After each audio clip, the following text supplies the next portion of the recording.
Assalamualaikum warahmatullahi wabarakatuh. Alhamdulillah wassalatu wassalamu ala rasulillah. Segala puji dan puja kehadirat Allah subhanahu wa ta'ala, juga salawat dan taslim kepada Nabi besar Muhammad sallallahu alaihi wa ala alihi wa sahbihi wasallam. Tema kita pada kesempatan ini adalah memakmurkan masjid. Dan ini sebagai salah satu bentuk kepedulian terhadap rumah Allah. Masih banyak di antara muslimin yang tidak peduli tentang masalah masjid. Karena sering kita lihat, kalau kita bicara lingkup negara kita saja Indonesia, masjid sering kali kita temukan kotor, tidak terawat, kosong dari jemaah, kosong dari aktivitas, kegiatan-kegiatan yang baik yang diperintahkan dalam syariat. Bahkan sebaliknya seringkali masjid disalahgunakan. Di beberapa masjid bahkan digunakan untuk melakukan kemaksiatan kepada Allah subhanahu wa ta'ala, dari perbuatan atau praktek syirik, ataupun perbuatan-perbuatan bid'ah, ataupun yang berhubungan dengan masalah kemaksiatan lainnya, seperti digunakan untuk pacaran di halaman masjid dan seterusnya yang sudah tidak asing kadang-kadang terdengar. Maka kita berharap diikhlaskan niatnya oleh Allah subhanahu wa ta'ala. Pada kesempatan ini akan kita bahas tentang masalah bagaimana memakmurkan masjid itu. Beranjak daripada hadis Nabi alaihi salatu wassalam, saudaraku seiman. Dan hadis ini hadis sangat mulia. Bila setiap orang antara kita memahami masalah ini, saya yakin insya Allah kita tidak akan sia-siakan masjid. Yaitu hadis riwayat Imam Muslim dari Abu Hurairah radhiyallahu anhu, bahwasanya Nabi SAW bersabda, "Ahabbul biladi ilallahi masajiduha, wa abghadul biladi ilallahi aswaquha." Tempat yang paling Allah cintai pada sebuah negeri adalah masjid-masjidnya. Dan tempat yang paling Allah benci di dalam negeri itu, atau setiap negeri itu, adalah pasar-pasarnya. Potongan hadis yang pertama adalah yang jadi saksi bahasan kita. Bagaimana semua titik tanah yang dibangun masjid di sebuah wilayah di muka bumi ini akan menjadi tempat yang paling Allah cintai. Dan ini berarti teman-teman sekalian rentetannya banyak sekali. Ini sangat mulia orang yang tinggal di dekat masjid, ya, yang mengurus masjid, yang membangunnya, dan segala macam hal yang akan kita sebutkan insya Allah. Bagaimana sebenarnya harusnya atau bagaimana seharusnya memakmurkan masjid itu. Juga dalam riwayat yang lain diriwayatkan oleh Tabarani, Al-Hakim, dan disahihkan oleh Syekh Albani dalam Sahihul Jami' nomor 3271, di mana Nabi SAW bersabda, "Khairul biqa'il masajid wa syarruha al-aswaq." Sebaik-baik tempat adalah masjid dan seburuk-buruk tempat adalah pasar. Tentu hadis ini bukan berarti menyatakan bahwasanya kita tidak boleh masuk ke pasar, tidak boleh menjadi pedagang di pasar, bukan itu. Tetapi yang dimaksudkan adalah kalau dibandingkan dengan masjid, maka akan sangat jauh sekali. Bagaimana seharusnya masjid itu dimuliakan, didahulukan. Dan bukan hanya sekedar tempat untuk lewat begitu saja. Tapi dia tempat yang sangat dimuliakan oleh Allah subhanahu wa ta'ala. Dan siapapun yang memuliakan apa yang Allah muliakan, tentu dia akan dimuliakan oleh sang pencipta Allah. Ya. Kalau Anda bekerja di satu perusahaan, kemudian Anda tahu pemilik perusahaan itu atau pimpinan Anda menyukai sesuatu, misal kebersihan, kerapian, pekerjaan yang tepat waktu, dan apa sajalah, ya. Maka saya yakin kalau Anda bisa menjaga itu, Anda pun akan punya kedudukan di sisi sang pemilik perusahaan ataupun atasan Anda tadi. Maka ini contoh rasionalnya saja. Oleh karena itu teman-teman sekalian, kesempatan ini kita berharap masjid itu diisi dengan hal-hal yang baik, kebersihan, kerapian, dan ini sekaligus bentuk dukungan kepada para anak-anak muda muslim yang mulai sekarang bergerak untuk membersihkan masjid-masjid Allah, dijadikan sebagai program di waktu-waktu lowong atau waktu libur. Ini hal-hal yang sangat baik, sangat positif. Kita membersihkan rumah Allah subhanahu wa ta'ala, dan saya yakin tidak ada indikasi duniawi di situ. Akan murni seseorang atau setiap muslim melakukannya karena Allah subhanahu wa ta'ala. Dan berapa banyak masjid Allah yang menjadi peluang pahala buat kita yang bisa kita jadikan sebagai program rutin kita, harian kah, pekanan kah, atau bulanan, ya, untuk membersihkan bersama-sama. Apalagi di Indonesia ada satu budaya yang menarik, yaitu budaya gotong royong.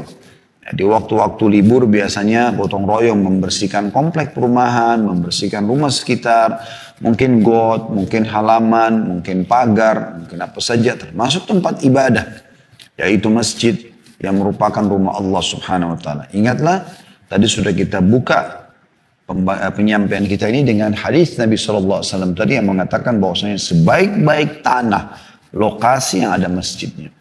Maka kalau ada orang sengaja mencari rumah karena di situ ada masjid dekatnya, ya, supaya dia bisa sholat 5 waktu, ini sebuah niat yang luar biasa. Gitu.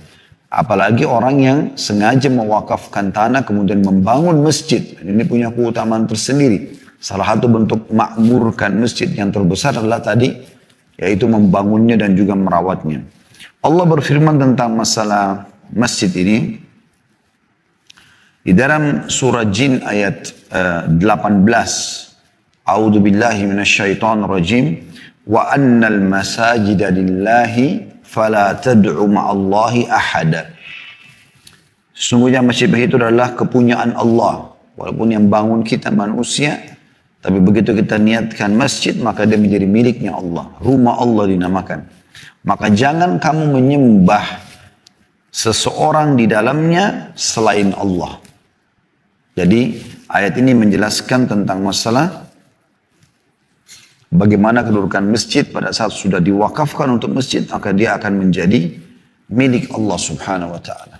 Dan dari sisi lain, Allah Subhanahu wa taala justru menghardik orang-orang yang merusak masjid, ya, menyalahgunakan masjid, tidak merawatnya. Kita bisa lihat dalam surah Al-Baqarah, surah nomor 2 ayat 114. Allah Subhanahu wa taala menghardik mereka. Seraya berfirman, a'udzubillahi minasyaitonir rajim, man azlamu mimman mana'a masajidallahi an yudhkara fiha ismuhu wa sa'a fi kharabiha. Ulaika ma kana lahum an yadkhuluha illa khaifin lahum fid dunya khizyun wa lahum fil akhirati adzabun azim.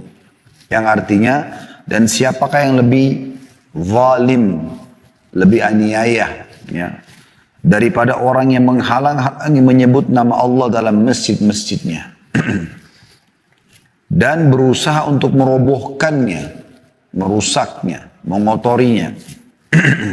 Mereka itu tidak sepatutnya masuk ke dalamnya atau masjid Allah kecuali dengan rasa takut atau perasaan takut. Mereka di dunia mendapatkan kehinaan dan di akhirat mendapatkan siksa yang berat. Ada sebagian negara-negara yang sengaja merobohkan masjid, atau masuk dalamnya adalah tadi menghalang-halangi orang menuju ke masjid sehingga orang tidak bisa sholat, atau ada aktivitas yang baik di masjid, ya, mengingat Allah Subhanahu wa taala, majelis ilmu, lalu dilarang. Semua masuk dalam masalah ini. Ancamannya sangat berat tentunya. Ya, itu dikatakan di sini, lahum fid dunya khiz. Mereka di dunia mendapatkan kehinaan, walahum fil akhirati adzabun azim. Dan di akhirat mereka mendapatkan azab yang pedih. Ya. Kemudian dalam surah At-Taubah, surah nomor 9 ayat 18, Allah memastikan siapa yang layak memakmurkan masjid. Dan ini sebuah karunia yang sangat besar pada saat kita bisa membangun masjid, merawatnya, mengurusnya, membersihkan, dan segala macam hal yang bisa kita lakukan, ya, di masjid itu untuk memuliakan masjid, maka masuk dalam janji Allah Subhanahu wa taala di sini. Dalam surah At-Taubah ayat 18 yang berbunyi, A'udzu billahi minasyaitonir rajim. Innama ya'muru masajidallahi man amana billahi wal yawmil akhir wa aqamas salata wa ataz zakata wa lam yakhsha illa Allah fa'asa ulaika an yakunu minal muhtadin. Yang memakmurkan masjid-masjid Allah ialah orang-orang yang beriman kepada Allah. Sampai bisa dijadikan tolok ukur keimanan seseorang, itu bisa dilihat peduli enggak kepada masjid atau rumah Allah. Kapan dia peduli mendengarkan azan langsung ke masjid, membersihkan, merawat, membangun, ya, merenovasi, apa sajalah yang berhubungan dengan masalah maslahat masjid, maka ini masuk tanda-tanda keimanan. Karena Allah mengatakan itu sesungguhnya memakmurkan masjid, yang peduli dengan masjid, selalu mau sibuk bagaimana masjid itu selalu bersih, wangi, rapi, bagus, berada di setiap titik-titik yang diperlukan sehingga muslimin bisa sholat yang menjangkau atau terjangkau oleh mereka di perkampungan-perkampungan, di gunung-gunung, di lereng-lereng dan segala macam. Mereka tanda-tanda keimanan mereka dapatkan. Dan Allah mengatakan yang memakmurkan masjid-masjid Allah adalah orang-orang yang beriman kepada Allah dan hari kemudian, hari akhir. Serta tetap mendirikan sholat, menunaikan zakat, dan tidak takut kepada siapapun selain kepada Allah. Maka merekalah orang-orang yang diharapkan termasuk golongan orang-orang yang mendapatkan petunjuk. Mendapatkan petunjuk. Kita bisa melihat teman-teman sekalian, perkataan para ulama tentang At-Taubah ayat 18 ini. Di sini Imam Qurtubi rahimahullah mengatakan firman Allah Subhanahu wa taala firman Allah Subhanahu wa taala ini merupakan dalil yang menunjukkan bahwa mempersaksikan atau memastikan Allah Subhanahu wa taala mempersaksikan atau memastikan orang-orang yang memerlukan masjid itu adalah sebagai orang yang beriman. Jadi tidak mungkin orang mau datang ke masjid, mau ngurus masjid, mau merawat masjid kecuali karena keimanannya. Kalau tidak maka tidak ada yang lain. Ya. Karena Allah Azza wa Jal mengaitkan keimanan dengan perbuatan terpuji ini. Bahkan sebagian salaf mengatakan, jika engkau melihat seseorang hamba yang selalu memakmurkan masjid, maka bersangka baiklah kepadanya. Saya bisa dijadikan sebagai orang yang baik penilaiannya. Juga termasuk dalam masalah hal-hal yang seperti ini teman-teman sekalian adalah Ibnu Katsir rahimahullah. Beliau mengatakan, menukil sebuah ucapan Ibnu Abbas radhiyallahu anhuma. Beliau mengatakan, barang siapa yang mendengar seruan azan untuk sholat berjamaah di masjid, kemudian dia tidak menjawabnya dengan mendatangi masjid dan sholat berjamaah, maka tidak ada sholat baginya dan sungguh dia telah bermaksiat durhaka kepada Allah dan Rasulnya. Kemudian Abdullah bin Abbas membacakan ayat tadi. At-Taubah ayat 18. Ini pendapat beliau radhiyallahu anhuma. Karena salah satu bentuk tanda keimanan adalah seseorang kalau dengar azan, sholat. Kalau anda mau pilih pendapat yang paling sederhana, yang mengatakan sunnah muakkad adalah sholat di rumah. Tapi jangan tidak dihiraukan sama sekali. Tapi jumhur ulama, Imam Ahmad, Imam Malik, Abu Hanifah mewajibkan. Apalagi setiap laki-laki untuk menghadiri masjid. Ya, dalam hal memakmurkan masjid itu. Dan kemudian masjid juga harus dihindari dari segala macam hal-hal yang buruk. Ya, karena di sini dikatakan beriman kepada Allah hari akhir. Seperti ya, hal-hal yang dilakukan dalam hal-hal yang keliru. Ya, dari perbuatan syirik misalnya. Kemudian perbuatan-perbuatan yang tidak ada contohnya dari dalam syariat Allah Subhanahu wa taala, atau melakukan kemaksiatan secara umum. Ibnu Katsir berkata rahimahullah juga tambahannya masalah memakmurkan masjid adalah memakmurkan masjid bukan hanya menghiasi dan memberikan fisiknya saja, akan tapi memakmurkan masjid, memakmurkannya adalah dengan berzikir kepada Allah dan menegakkan syariat di dalamnya, serta membersihkan dari kotoran atau maksiat dan juga kesyirikan atau menyekutukan Allah Subhanahu wa ta'ala. Jadi banyak sekali orang sekarang sibuk membangun masjid, tapi mungkin dia tidak sadar kalau dari uang korupsi atau uang yang haram, maka tidak diterima oleh Allah Subhanahu wa ta'ala. Itu termasuk kemaksiatan. Atau membangun masjid kemudian melakukan kegiatan-kegiatan kesyirikan di dalamnya. Dan terlalu banyak yang dilakukan pelanggaran-pelanggaran dalam masalah-masalah seperti ini. Seperti contoh misalnya, ada orang bangun masjid tapi dia juga ikut membangun kuburan di dalamnya. Tanpa mengengahkan hadis Nabi SAW. Perhatikan teman-teman, hadis ini hadis sahih riwayat Imam Muslim. Masjid untuk ibadah, bukan untuk kuburan. Maka kuburan lebih jauh dari masjid, maka lebih baik tentunya. Sebagaimana hadis riwayat Muslim dikatakan dari Aisyah radhiyallahu anha bahwasanya Ummu Habibah, maaf, Aisyah, yang benar adalah Aisyah, an Aisyata, anna Ummu Habibah wa Ummu Salamah. Bahwasanya kedua istri Nabi. Jadi yang menukil adalah Aisyah dari dua istri Nabi, Ummu Habibah dan Ummu Salamah yang menyampaikan. Zakarata kanisatan ra'ainaha bil Habasyah.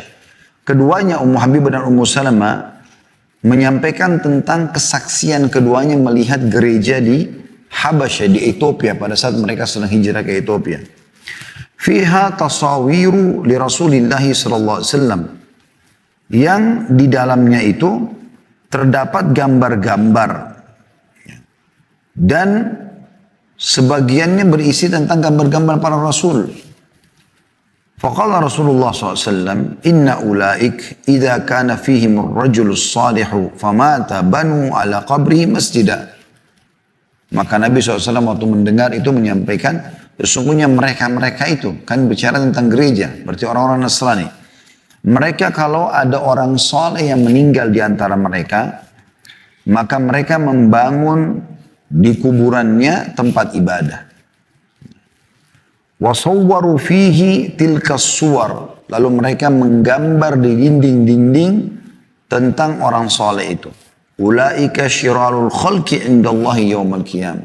Mereka adalah seburuk-buruk orang di sisi Allah pada hari kiamat nanti. Dan hadis ini dikuatkan dengan hadis yang lain.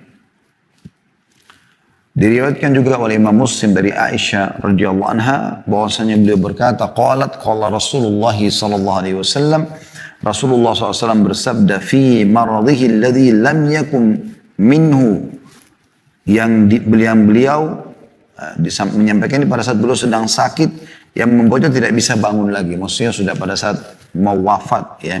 Ini pesan terakhir Nabi SAW. Beliau mengatakan, la'anallahu al-yahuda wa nasara ittakhadhu kubur anbiya'ihim masajid. Semoga Allah melaknat orang-orang Yahudi dan Nasrani. Atau Allah melaknat orang-orang Yahudi dan Nasrani karena mereka menjadikan kubur-kubur Nabi mereka sebagai tempat untuk ibadah. Jadi masjid tidak boleh ada hubungannya sama kuburan dalam Islam. Harusnya dihindari. Begitu juga dengan riwayat Imam Muslim yang lain. Dinukil juga dari Jundab radhiyallahu anhu qala sami'tu Rasulullah sallallahu alaihi wasallam qabla an yamuta bi khamsin. Aku mendengarkan Rasulullah SAW bersabda 5 hari sebelum beliau wafat. Wa huwa yaqul inni abra'u ila Allah an yakuna li minkum khalil. Sesungguhnya aku berlepas diri ya untuk memiliki salah satu kekasih dari kalian. Maksudnya Khalil ini orang yang betul-betul sangat dekat sekali. Nabi SAW mencintai kita semua, mencintai para sahabatnya, tapi tidak disilakan dengan Khalil. Khalil ini ya orang yang luar biasa dicintai, ya, yang memiliki kedudukan khusus sekali. Ada alasannya, beliau mengatakan, fa inna Allah Ta'ala qad ittakhadhani khalila kama ittakhadha Ibrahim khalila. Karena Allah telah menjadikanku kekasih khususnya sebagaimana ia telah menjadikan Ibrahim sebagai khalil atau kekasihnya juga. Walau kuntu muttakhidan min ummati khalilan lattakhadtu Abu Bakar khalila. Kalau seandainya aku boleh mengambil dari umatku kekasih yang khusus disilakan dengan khalil, maka aku akan jadikan Abu Bakar sebagai khalilku. Wa inna man kana qablakum kanu yattakhiduna qubur anbiya'ihim wa salihihim masajid. Dan ketahuilah orang-orang sebelum kalian, maksudnya Yahudi dan Nasrani, telah menjadikan tempat-tempat ibadah mereka atau kuburan-kuburan para nabi dan orang-orang saleh mereka sebagai tempat ibadah. Ala fala tattakhidul qubura masajida inni anhaakum an dzalik. Ketahuilah jangan pernah kalian jadikan kuburan sebagai masjid ya, karena aku melarang kalian itu. Baik itu kuburan lalu dibangun masjid atau memang di kuburannya sendiri dilakukan seperti aktivitas di masjid. Kuburan kita datang menziarahinya. Ya, kita mengucapkan salam, mendoakan mayit, tapi tidak menjadikannya seperti masjid sebagaimana banyak dilakukan oleh sebagian orang di waktu kita sekarang ini. Baik teman-teman sekalian, kita akan masuk lebih dalam lagi membahas tentang masalah masjid ini, yaitu bagaimana sebenarnya atau apa sih rangkaian daripada memakmurkan masjid? Yang pertama adalah membangun masjid itu sendiri. Mendirikan masjid. Ini yang saya bilang tadi, sempat saya singgung, puncak daripada memakmurkan masjid. Rincian tadi dari surah Taubah ayat 18. Jadi orang tidak mungkin bangun masjid umumnya ya, yang ikhlas karena Allah SWT, kecuali memang karena dia ingin berharap rahmat Allah Subhanahu Wa Taala. Karena tidak asing lagi hadis Nabi SAW yang berbunyi, man bana masjidan yabtagi bihi wajhullah atau wajhallah banallahu lahu mithlahu fil jannah wa fi riwayat Muslim baitan fil jannah. Yang artinya barang siapa membangun masjid karena mengharapkan wajah Allah ikhlas, maka Allah akan membangunkan untuknya yang semisalnya di surga. Seperti apa yang dia bangun di dunia, maka Allah akan bangunkan baginya di surga. Kemudian riwayat Imam Muslim, ini riwayat Bukhari, riwayat Imam Muslim, Allah akan bangunkan untuknya istana di surga. Jadi tidak harus sama, tapi Allah akan membangunkan untuknya istana di surga. Juga makna hadis riwayat Bukhari, Allah akan bangunkan yang semisalnya di surga, bukan berarti semisal 100% seperti itu. Misalnya orang bangun musola hanya 5 kali 5 meter. Bukan seperti itu. Tapi maksudnya Allah akan memberikan kepada dia sesuai dengan kadar keikhlasannya balasan di surga nanti. Dan surga tentu sudah disebutkan. Bangunan-bangunannya dindingnya dari emas, dari perak, ya, tanahnya dari kasturi dan segala macam. Akan seperti itu tentunya. Akan seperti mengikuti bangunan-bangunan surga. Juga pernah ada para sahabat berkata, ya Rasulullah, tidak semuanya orang bisa membangun masjid. Karena pikiran mereka bangun masjid biayanya besar. Seperti kita sekarang mungkin. Mungkin teman-teman yang sedang ikuti acara kita ini berpikir bangun masjid besar sekali biayanya. Apalagi kalau mau masjid yang bagus ya, misal contoh. Maka pernah ditanyakan oleh para sahabat, ya Rasulullah, tidak semua orang bisa bangun masjid. Karena mereka berpikir biayanya besar. Maka jawaban Nabi SAW, man bana lillahi masjidan walau kamafhasin qitatin au asgharan banallahu lahu baitan fil jannah. Barang siapa membangun sebuah masjid karena atau untuk Allah, walau seukuran sarang burung atau lebih kecil dari itu. Jadi kalau ada burung yang paling kecil ukurannya, burung apa misalnya, kita lihat bagaimana sarangnya dia, hanya kadang-kadang untuk meletakkan sebutir telur atau dia saja untuk numpang di situ, kecil sekali. Bahkan sangat mudah untuk kita bongkar gitu kan. Jadi tidak bicara ringkup burung yang besar. Maka siapa yang membangun sekecil itu saja, Allah tetap akan bangunkan baginya istana di surga. Artinya dari hadis ini, kita bisa ambil pelajaran teman-teman sekalian, bahwasanya orang yang membangun, menyumbang semampunya. Misal kotak amal masjid, atau ada masjid lagi, masjid dengan meletakkan kotak pembangunan, bantuan masjid tersebut di depan masjid. Seperti kita sering temukan di pinggir jalan. Atau kotak amal dalam masjid, sehingga dia menyumbang di situ. Atau misalnya dia transfer, karena di zaman kita sekarang sudah lebih mudah. Dia dapat informasi di medsos tentang masjid lagi dibangun, kemudian dia memberikan, dia transfer. Maka sama semuanya. Sebesar apapun dia berikan, lalu uang itu dicampur atau digabungkan dengan uang-uang yang lain, sehingga dipakailah entah uang itu lari kemana, ke semen kah, ke pasir kah, atau apa saja. Maka semua itu sama, Allah Subhanahu Wa Taala akan berikan untuk dia istana di surga. Dan ini satu hal yang luar biasa, yang harus diperhatikan. Bahkan mestinya menjadi sebuah program bagaimana setiap muslim dan muslimah niat, innamal a'malu binniyat, sesuai dengan niatnya. Niat agar dia insya Allah sebelum meninggal dunia dia bisa menyumbang, membangun masjid.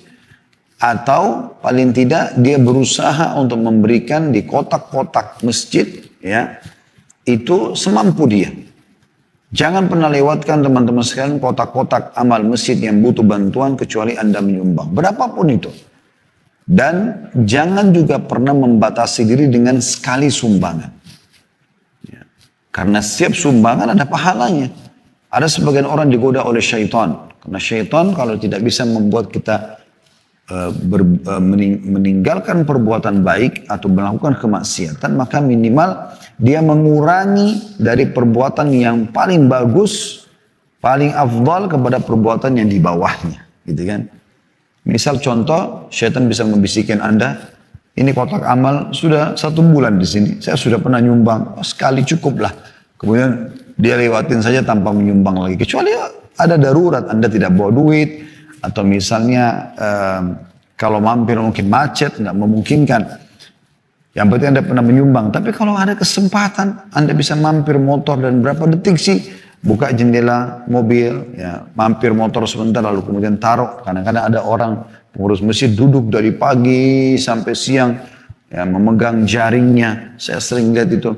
Kenapa kita tidak letakkan uang di situ? Semampu kita. Ya. Kalau kemarin sudah jatuh oleh malaikat, hari ini, besok, kita tidak pernah tahu teman-teman sekalian, amal mana yang Allah terima. Jangan pernah mencukupkan diri untuk mengerjakan 1 kali perbuatan. Kenapa kita teman-teman setiap kali mau makan baca bismillah? Kenapa setiap habis makan baca alhamdulillah? Kenapa kita setiap masuk masjid ada doanya? Dan kenapa tidak sekali seumur hidup saja? Sekali masuk masjid baca sudah untuk seumur hidup. Kenapa keluar masjid juga ada doanya? Mau masuk rumah, keluar rumah, pakai baju, buka baju. Mau makan, mau minum, mau masuk kamar mandi, keluar kamar mandi, mau berhubungan biologis, mau tidur, bangun tidur. Selalu setiap saat. Karena setiap saat ada catatan amalnya. Jadi jangan disia-siakan walaupun amal itu terulang. Ya. Bukan kita dalam sholat baca iftitah bolak-balik, kita baca Al-Fatihah dan seterusnya. Terulang semuanya. Karena ini akan dicatat terus oleh Allah Subhanahu wa taala. Dan mana Anda tahu amal mana yang diterima, dan juga dari sisi lain mungkin itu kesempatan terakhir Anda beramal. Saya pribadi coba tanamkan dalam diri saya, semoga teman-teman juga bisa menerapkan itu. Kalau ada kesempatan berbuat amal saleh, maka anggap itu amal terakhir kita. Mungkin setelahnya kita tidak akan punya kesempatan lagi beramal. Maka coba kita melakukan itu, kesempatan emas. Ada kesempatan puasa, ada kesempatan bersedekah, ada kesempatan berzikir, kesempatan berdoa, kesempatan bakti sama orang tua, menjenguk orang sakit, bersihkan masjid, apa saja. Lakukan, mungkin itu adalah amal terakhir kita. Dan semua amal-amal bisa dinilai dari penutupannya. Sabda Nabi SAW, ada orang berbuat perbuatan ahli neraka sampai tidak ada jarak antara dia sama neraka itu 1 jengkal. Kemudian lewatlah takdir Allah SWT padanya, dia melakukan perbuatan ahli surga. Misalnya dia tobat, dia berbuat amal saleh. Kemudian dengan itu Allah tutup hidupnya. Maka masuk dia termasuk menjadi ahli surga. Kesempatan amal saleh jangan disia-siakan. Kemudian yang kedua termasuk melakukan masjid adalah membersihkan, memberikan wangian. Itu memang begitu lafaz hadisnya. Jadi kita sapu, pel, wangi, bersihkan. Jangan selalu teman-teman kesannya umat Islam ini kotor. Kita kalau masuk masjid, kamar mandinya kotor, WC-nya kotor. Bahkan kadang-kadang yang lebih buruk daripada itu, ada orang sudah nggak bersihin masjid, nggak bangun masjid, nggak pernah terlibat dalam kegiatan masjid, nggak pernah berzikir di masjid, nggak pernah berdoa, nggak pernah hadir majelis ilmu, nggak pernah ada andilnya. Satu waktu dia mampir ke masjid, kemudian dia temukan masjid itu kotor misalnya. Kemudian yang dia lakukan bukan justru dia memperbaiki kekurangan-kekurangan dia karena dulunya tidak pernah terlibat dalam masjid. Malah dia jelek-jelekin. Masjidnya kotor ya. Atau misalnya dia sampaikan kepada orang lain, tadi saya mampir masjid sana, masjid itu kotor. Kenapa harus masjid dihina? Allah Subhanahu wa taala memampirkan kaki kita di masjid itu justru untuk kita punya andil. Kerannya bocor kah, keramiknya sudah rusak kah, kenapa kita nggak perbaikin? Saya pernah lewat di dekat rumah, masjid dekat rumah di Jakarta Timur. Saya temukan kerannya lagi rusak. Lalu kemudian saya coba panggil marbotnya. Pak, ini kenapa Pak? Oh rusak, kapan? Mulai tadi pagi. Kebetulan subuh saya nggak lihat, duhur saya lihat sudah rusak itu. Terus saya tanya kira-kira berapa harga kerannya? Dia sebutkan sekian. Kira-kira ongkos juga yang berapa sekian? Tidak seberapa gitu. Kemudian saya bilang, Pak tolong Pak dikerja sekarang ya. Subhanallah memang dia aktif Bapak itu. Saya datang asar sudah selesai. Dan mulailah orang beruduk. Saya sempat berpikir sendiri. Berapa kali orang akan beruduk dengan keran itu. Padahal saya cuma keluarkan uang sekian. Berapa banyak pahala yang kita dapatkan. Ini untuk jadi pelajaran saja. Ya banyak orang subhanallah bocor dibiarkan, kotor dibiarkan. Apa andil anda ini? Dengarkan hadis Nabi SAW. Ini sebenarnya dinukil dari Aisyah radhiyallahu anha. Beliau berkata tentang Nabi SAW. Amara Rasulullah SAW na'il masajidi fid dur wa an tunazzafa wa tutayyab.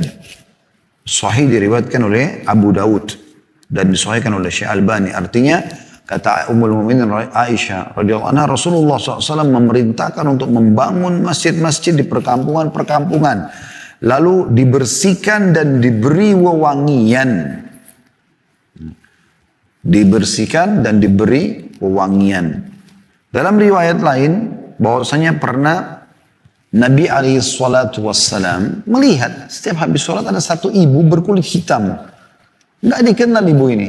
Tapi dia inisiatif sendiri. Setiap kali habis sholat, Nabi SAW lagi berzikir, lihat orang itu lagi bersihin masjid. Inisiatif dia sendiri. Itu aja kerjanya dia.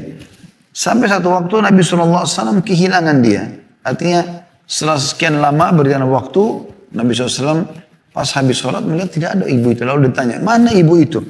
Kata para sahabat, ya Rasulullah baru meninggal tadi. Kata Nabi SAW, kenapa kalian tidak beritakan kepadaku? Kata Abu Hurairah radhiyallahu anhu, seolah-olah mereka meremehkan kedudukan wanita tersebut. Maka Nabi SAW mengatakan, tunjukkan kuburannya kepadaku. Mereka pun menunjukkan, lalu Nabi SAW mensolati, ya, kemudian bersabda, Inna hadhil kubura mamlu'atun zulma. Sesungguhnya kuburan ini penuh dengan kegelapan. Ala ahliha, terhadap penduduknya atau penghuninya. Wa inna Allah azza wa jal yunawwiruha lahum bisolati alaihim. Dan sesungguhnya Allah menerangi untuk mereka dengan doaku untuk mereka. Hadis riwayat Bukhari Muslim. Tapi saksi bahasan kita teman-teman bagaimana masjid itu dirawat, dibersihkan. Ada hadis yang menegur, ya, kata Nabi SAW, sungguh seburuk-buruk perbuatan adalah meludah di masjid. Bahkan ada ancaman laknat orang yang meludah ke arah kiblat. Nabi SAW pernah masuk masjid mendapatkan ludah melekat di dinding. Nabi SAW marah dan beliau mengatakan termasuk dosa adalah meludah di masjid, kemudian untuk membersihkan dosa itu, maka dia membersihkannya atau menutupnya dengan tanah. Di zaman Nabi SAW belum ada lantai, belum ada keramik ataupun granit atau marmer kayak kita sekarang, maka tanah saja, maka menimbunnya. Itu saking pentingnya untuk menjaga kebersihan masjid. Ya. Jadi di sini teman-teman dari hadis yang kita baru baca tadi, penyampaian Aisyah radhiyallahu anha dalam hadis sahih tadi, diriwayatkan Abu Daud, pentingnya untuk membersihkan masjid. Apalagi kalau kita lakukan sukarela. Saya sangat bersyukur kepada Allah Subhanahu wa taala karena rata-rata pengurus masjid kita di Indonesia ini umumnya sukarela. Yang menjadi ketua masjid, yang menjadi ketua yayasannya, yang menjadi staf-stafnya, yang menjadi muadzinnya, yang menjadi imamnya. Ini sangat bagus. Lillahi ta'ala. Walaupun boleh saja tentunya dianggarkan gaji buat imam khusus, ya, buat muadzinnya, ya, untuk ada, kalau di Indonesia ada kotak amal, mungkin kotak amal itu bisa digunakan untuk membiayai masjid sendiri.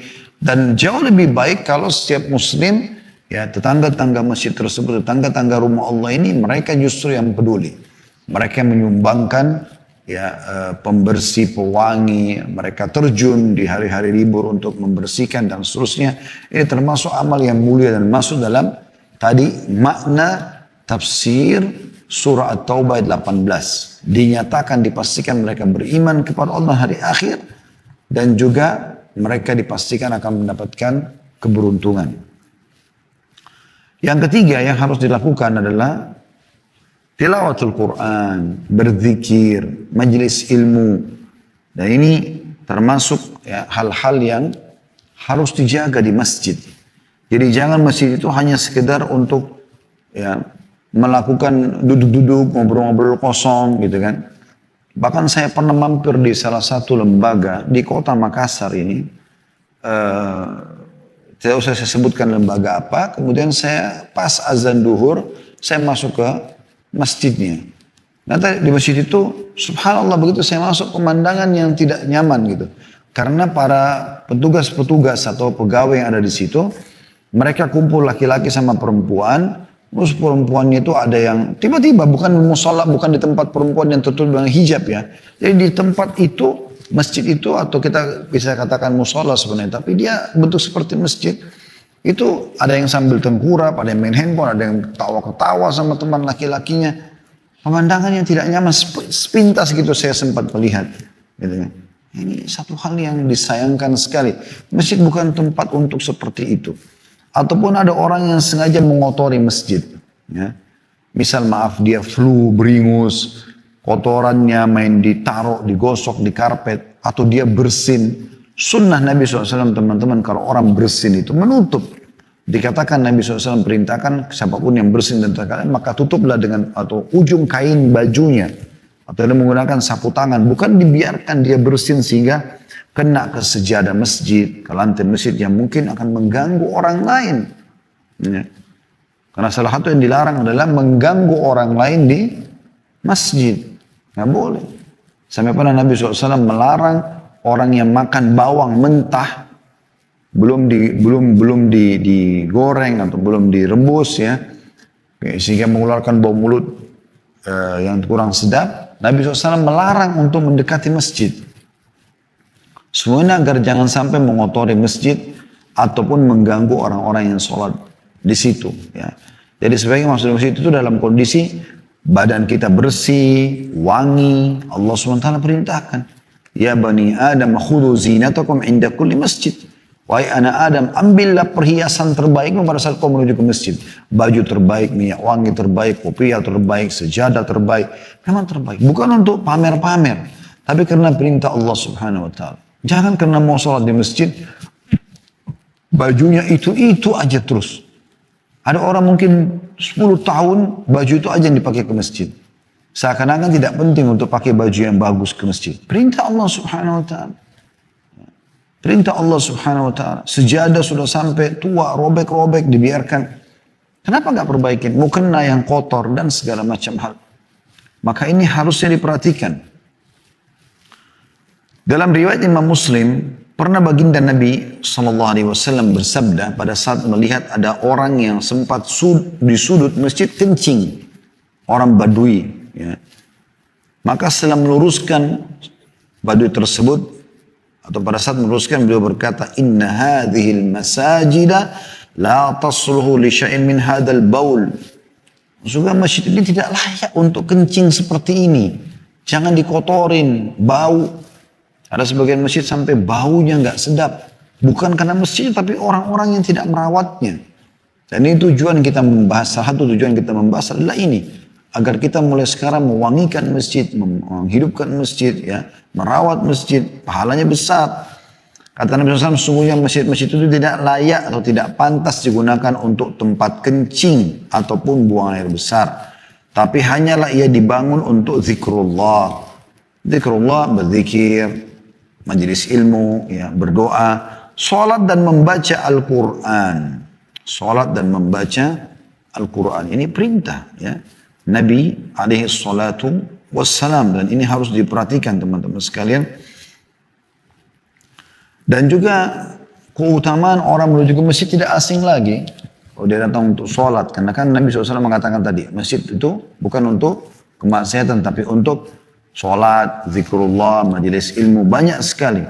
Nabi SAW menghubungkan orang yang sholat di masjid dengan keutamaan yang besar. Sudah sangat masyhur hadis riwayat Muslim yang berbunyi, sabda Nabi SAW, man tawadda'a lis-shalah, siapa yang berwudu untuk sholat, maksudnya di rumahnya, fa asbaghal wudu, lalu dia menyempurnakan, dia membaguskan wudunya itu.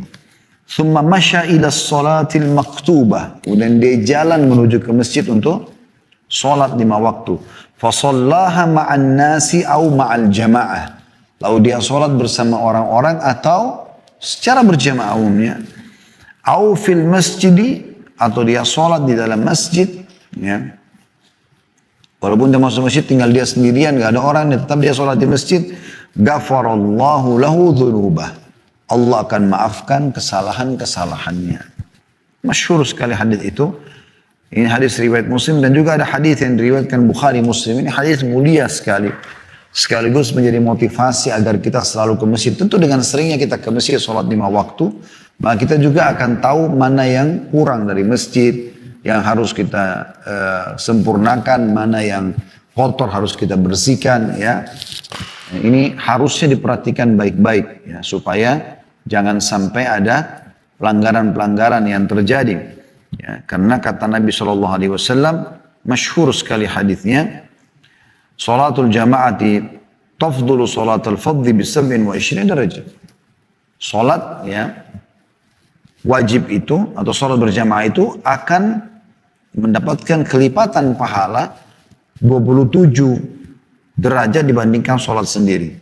Artinya ada motivasi untuk ke masjid untuk salat berjamaah. Dan cukup banyak hadis yang berbicara tentang masalah ini, diantaranya juga riwayat Bukhari dari Abu Sa'id Al-Khudri bi 25 derajat, 25 derajat, ada juga bi 25 di'af atau 25 kali lipat, ya. Dan semua ini tujuannya tentu untuk membuat orang terbiasa ke masjid, selain meraih keutamaan masjid juga tentu karena seringnya kita rutin datang ke masjid, jadi kita merawatnya juga. Kalau saya yakin teman-teman, setiap hari dalam subuh, duhur, asar, maghrib, isya, setiap orang yang datang ke masjid selalu niatnya selain sholat menjaga kebersihan. Misalnya dia wangi, sejadahnya wangi, dia mungkin bawa parfum, kemudian dia kalau mau sholat dia semprot sedikit bagian masjid, sedikit dia niat menyumbang buat masjid misalnya. Ya, ini satu hal yang luar biasa. Misal ada musalli atau orang yang sholat 10 orang, 20 orang, 30 orang. Anggaplah 50 orang misalnya, kalau sekarang dengan ada pengaturan jarak, ya, social distance misalnya, oke, sekarang anggap masjid yang tadinya 100 orang cuma bisa 50 orang misalnya. Tapi kalau 50 orang ini teman-teman semuanya wangi, semuanya bersih, masa masjid itu tidak jadi wangi juga? Dan mereka juga selalu 50 orang ini semuanya peduli, subuh, duhur, asar, maghrib, isya, saling berlumba-lumba, ada satu kotoran kah, ada satu yang kurang kah di masjid, mereka coba bersihkan, mereka coba sempurnakan, maka sangat luar biasa. AC-nya rusak didinginkan, mungkin kipas anginnya rusak diperbaiki, mungkin mic-nya rusak apa saja dilakukan untuk masjid tersebut, itu hal yang luar biasa. Dan itu sebenarnya ada hubungannya dengan masalah bolak-baliknya kita ke masjid ini. Begitu juga dengan hadis yang mulia ini, hadis riwayat Bukhari Muslim ini selalu saya jadikan sebagai motivator utama untuk selalu mengejar sholat di masjid, datang ke masjid, peduli dengan masjid. Karena kata Nabi SAW, man ghada ilal masjid wa raha a'addallahu lahu nuzulan minal jannati kama kullama ghada wa raha. Artinya barang siapa yang pergi pagi, siapa yang pergi ke masjid di pagi atau petang hari, kalau pagi itu misalnya subuh sama duhur, ya, sampai asar, kemudian maghrib isya dianggap itu sudah di malam hari. Dia sampai yang pergi ke masjid di 5 waktu sholat itu, Allah akan sediakan untuknya tempat di surga setiap kali dia pergi ataupun dia pulang. Hadis ini diriwayatkan oleh Bukhari Muslim. Artinya setiap kali ke masjid dapat satu istana di surga, pulang juga satu istana di surga. Saking besarnya motivasi untuk selalu mendatangi masjid selain sholat, juga tentu memakmurkannya, menghidupkannya, gitu kan. Jadi bagi teman-teman pengurus masjid ini, jangan pernah anggap remeh Anda menjadi pengurus masjid. Anda menjadi sesi dakwanya, ekonominya, atau apa saja, makmurkan masjid. Ada seorang tetangga kami, jazakallah khair, punya program, kemarin minta waktu ketemu saya. Kemudian dia perlihatkan, Ustaz, kami ada program. Bagaimana masjid ini bisa dijadikan sebagai tempat yang nyaman, yang bagus gitu. Dia dengan beberapa temannya arsitek, kemudian coba buat gambar. Ya, juga untuk memakmurkan masjid, mereka buat program menghemat pengeluaran pembayaran listrik dengan cara menggunakan tenaga solar, ya, atau tenaga matahari. Itu satu hal yang bagus dan idenya sangat bagus. Dia coba menawarkan untuk masjid ini, masjid itu, konsep-konsep tergantung berapa luasnya, kemudian dia punya tim, tukang, segala macam, diperbaikin semua masjid itu, semuanya diatur, termasuk listriknya, mana yang lebih tepat, karena kan penerangan suara mikrofon, penerangan cahaya itu penting sekali di masjid. Saya pernah mendengar ceramah Syekh Utsaimin rahimahullah, beliau diundang di satu hotel yang mewah, rumahnya, karena kebiasaan hotel biasanya agak remang-remang, kemudian mikrofonnya pun kecil. Beliau sebelum ceramah mengucapkan kata, subhanallah, ulama itu biar cuman sebuah singgungan dari beliau saja bisa menjadi sebuah ilmu. Ya, beliau mengatakan tidak akan pernah bertemu untuk mendapatkan ilmu, menuntut ilmu yang baik antara mikrofon yang kecil dengan lampu yang remang-remang. Jadi ini tidak mungkin. Sudah remang-remang membuat orang umumnya mau ngantuk, mikrofonnya kecil, maka tidak akan ada manfaatnya, kan kecil. Kenapa tidak kita lakukan hal-hal yang baik? Kalau Anda masuk ke masjid mendapatkan mikrofonnya rusak, mungkin Anda bisa belikan yang lebih baik. Sekarang juga ada kesempatan yang lain ya, seperti misalnya memberikan jam digital buat masjid, sehingga ada durasi menit antara azan dan iqamah. Itu penting, pahalanya besar sekali itu. Nah, karena dengan itu orang jadi tahu, oh saya masih bisa sholat sunnah, oh saya masih bisa berdoa. Kenapa peluang-peluang seperti ini luput dari sebagian kita? Padahal sebenarnya luar biasa kesempatan emas untuk mendapatkan pahala. Orang bisa tahu waktu sholat dan waktu iqamah dari situ. Muadzin pun lihat, oh ternyata udah masuk waktu sholat. Muadzin itu teman-teman panen pahala imam dan makmum. Kalau Anda taruh jam saja di masjid, kemudian muadzin menjadikan tolok ukur jam itu, berarti Anda panen pahala muadzin dan semuanya, karena dia mulai azan melihat jam itu. Kadang-kadang hal-hal yang sepele, tapi subhanallah banyak orang yang tidak memikirkan masalah-masalah seperti ini. Juga Nabi SAW mengingatkan dalam hadis yang sudah masyhur tentang masalah ke masjid. Tapi ini saya coba menyentuh sisi lainnya. Bukan hanya sekedar langkah ke masjid, kemudian sholatnya. Bukan cuma itu. Anda ada titipan pesan 5 kali sehari disuruh ke masjid. 5 kali Anda lihat masjid itu. Masa 1 hari 5 kali lihat masjid itu AC-nya rusak kah, temboknya jelek kah, lantainya kotor kah, karpetnya kotor kah, kamar mandinya bocor misalnya atau apa. Terus Anda diamkan saja. Sehari 5 kali Anda lihat itu. Bagaimana kalau sebulan, bagaimana kalau setahun? Ada orang diam saja, masjidnya kotor, mau apa, terserah. Bahkan kadang-kadang satu tempat pernah saya mampir di pinggir jalan, waktu itu saya coba mengejar, jangan sampai ketinggalan takbiratul ihram pertama imam. Keluar dari tol, cari masjid terdekat. Dapat, subhanallah, karpetnya sudah sangat hitam gitu kan. Dindingnya gelap, hijaunya tua dan sudah butek sekali. La haula wa la quwata illa billah. Mana kepedulian orang-orang sekitar situ? Nabi SAW bersabda, ala adullukum ala ma yamhu Allahu bihil khataya wa yarfa bihi darajat. Maukah aku tunjukkan kepada kalian hal perbuatan yang paling mudah mengampuni dosa-dosa atau membersihkan dosa-dosa dan juga mengangkat derajat. Lalu beliau mengatakan isbagul wudu'i 'alal makarih. Selalu berwudu walaupun di waktu-waktu yang dibenci, kayak sudah mau tidur, malas sudah wudu, musim dingin, udah rapi, terus batal wudu mau wudu lagi, sepertinya berat gitu kan. Wa kathratul khuta'i ilal masajid, dan banyaknya langkah menuju ke masjid. Nah ini penting sekali. Wa intidharus salati ba'da shalah, menunggu salat ke salat yang setelahnya. Fadzalikumur ribat, fadzalikumur ribat, fadzalikumur ribat. Itulah mengikat diri di jalan Allah, itulah mengikat diri di jalan Allah, itulah mengikat diri di jalan Allah. Ribat ini maksudnya seperti orang kalau jihad, berperang, kemudian dia mengikat diri di perbatasan antara muslim sama orang kafir. Setiap saat dia bisa dibunuh oleh musuh. Kata Nabi SAW, ribatu yawman fisabilillah khairu minad dunya wa ma fiha. Mengikat diri di perbatasan begini antara muslim sama musuh yang bisa saja dia berperang setiap saat. 1 malam, 1 hari saja lebih baik daripada dunia dan seluruh isinya. Dan kita di sini dalam hadis yang kita baru bacakan tadi, hadis yang sahih riwayat Bukhari atau riwayat Muslim ya. Itu siapapun teman-teman sekalian yang menuju ke masjid dan mengikat diri antara sholat ke sholat, maka sama dengan ribat, pahalanya besar. Tapi di sini sekali lagi yang kita ingin sentuh bukan hanya sekedar menunggu sholat ke sholatnya, tapi pesan yang lainnya. Apa andil kita terhadap masjid tersebut? bersihkan akhi. Antara duhur ke asar ada waktu, Anda pinjam sapunya masjid, sapu masjid tersebut, pinjam pelnya, bukan aib. Saya pernah dapat sebuah kisah yang menarik. Ini kisah terjadi di Jakarta, kisah nyata, tapi saya tidak tahu siapa praktisinya itu. Dan disebutkan seorang pengusaha besar datang mampir di sebuah masjid yang besar, gitu kan. Kemudian dia tahu di situ ada teman dia dari SD dulu. Ya. Dia sudah menjadi seorang pengusaha, temannya ini dia dengar hanya tamat SD. Dan yang dia dengar adalah menjadi salah satu pegawai di masjid itu. Dia niat baik ingin datang sholat sambil ketemu sama temannya gitu.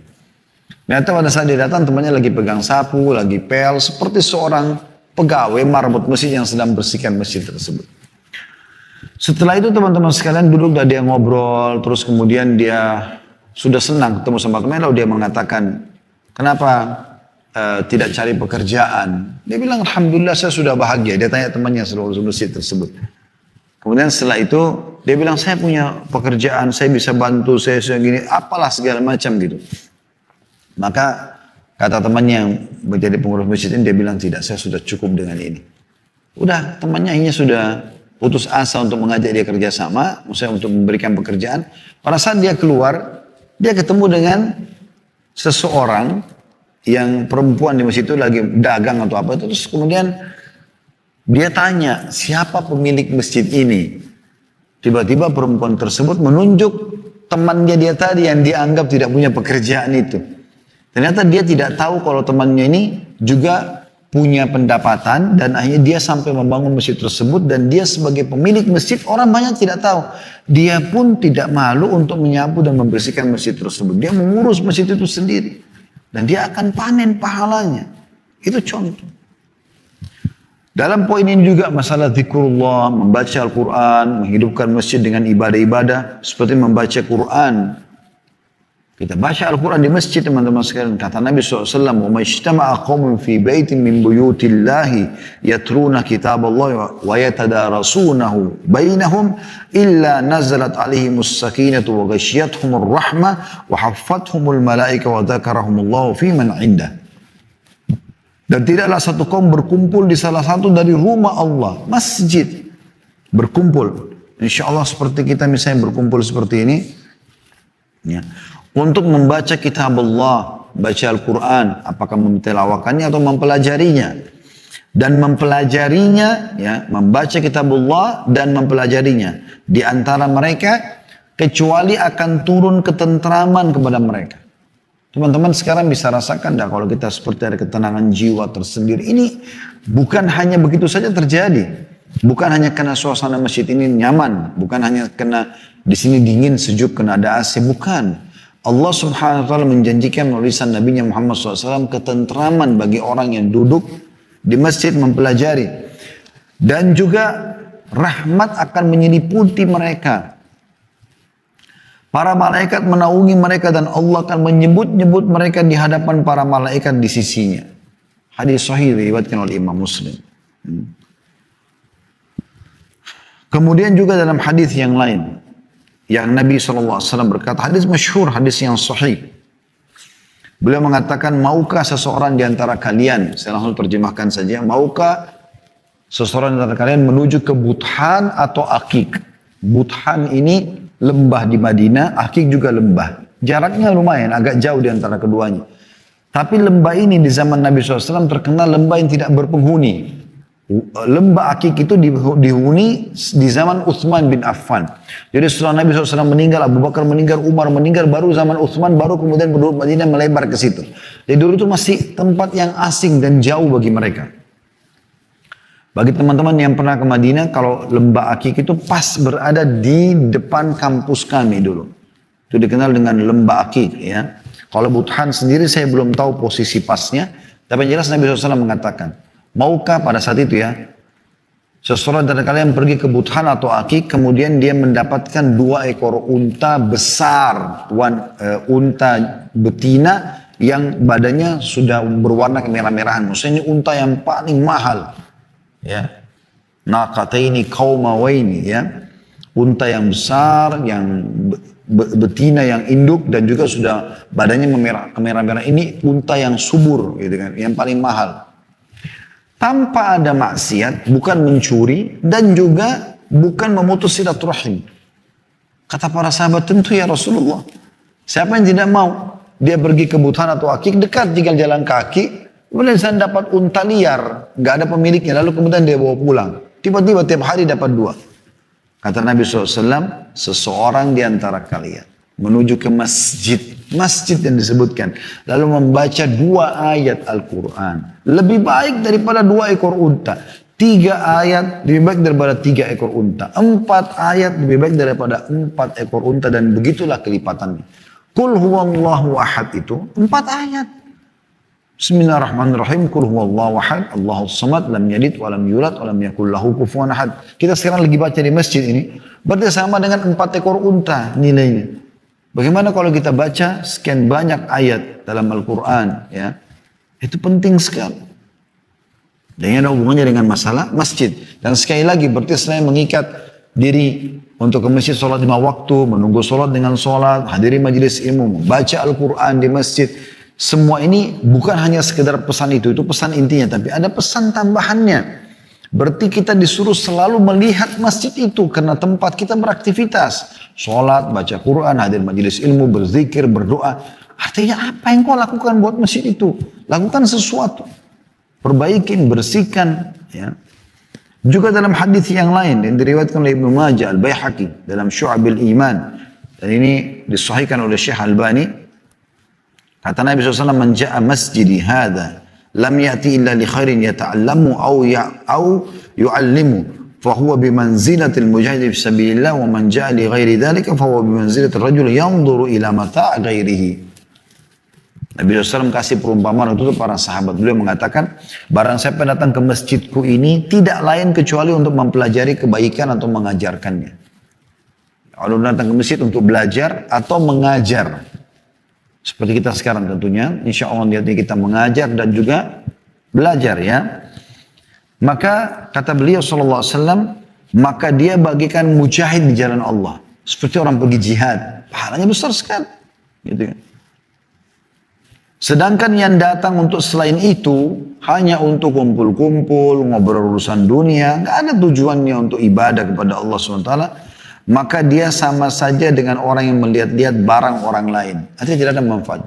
Sekarang kalau kita lewat di pasar, kita cuma lihat-lihat barang orang. Bukan pemilik barang, enggak transaksi, enggak beli, ya, enggak juga dikasih. Maka seperti itu keadaannya orang yang datang ke masjid, tidak melakukan ibadah-ibadah ini.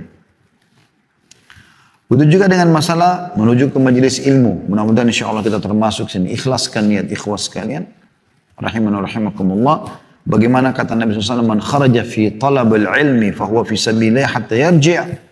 Siapa yang keluar menuntut ilmu ke masjid atau yang lainnya, tapi kita misalnya bisa masalah masjid sekarang, ya, maka dia berada di jalan Allah sampai dia pulang ke rumahnya. Seperti dia sedang pergi berjihad. Hadis ini diriwayatkan Tirmidzi dan dihasankan oleh beliau, ya. Dan juga Syekh Albani menyatakan hasan. Itu juga dengan hadis yang memastikan keutamaan orang mengikat diri di masjid supaya menghidupkan masjid itu. Hadis yang masyhur yang 7 golongan yang Allah naungi, tidak ada naungan kecuali naungannya. Yang pertama imam yang adil, kemudian pemuda yang tumbuh di atas ibadah kepada Allah Subhanahu wa taala, kemudian ketiga laki-laki yang terpaut hatinya dengan masjid. Maksudnya selalu habis sholat gelisah nunggu sholat yang setelahnya, jangan sampai ketinggalan. Kan gitu. Dan ini sudah kita jelaskan tadi, salah satu tafsir atau makna daripada At-Taubah ayat 18, yaitu orang-orang yang hatinya ya, selalu terikat dengan masjid. Dia merasa selalu ingin bergantung pada masjid. Itu tanda-tanda keimanan. Mengurus masjid, tanda-tanda keimanan. Yang keempat, 2 orang yang saling mencintai karena Allah, bertemu, berkumpul, dan berpisah karenanya. Yang kelima, lelaki yang diajak berzina oleh seorang wanita yang cantik, punya kedudukan, namun dia mengatakan saya takut kepada Allah. Yang keenam, orang yang bersedekah sembunyi-sembunyi sampai tangan kanannya tidak tahu apa yang dikeluarkan oleh tangan kirinya, atau sebaliknya, tangan kirinya tidak tahu apa yang dikeluarkan oleh tangan kanannya. Yang ketujuh adalah orang yang berzikir kepada Allah sendirian, kemudian 2 matanya menangis. Tapi saksi bahasan kita tadi adalah golongan yang ketiga, masalah orang yang terpaut hatinya dengan masjid. Dan ini satu hal yang luar biasa. Ya, satu hal yang luar biasa.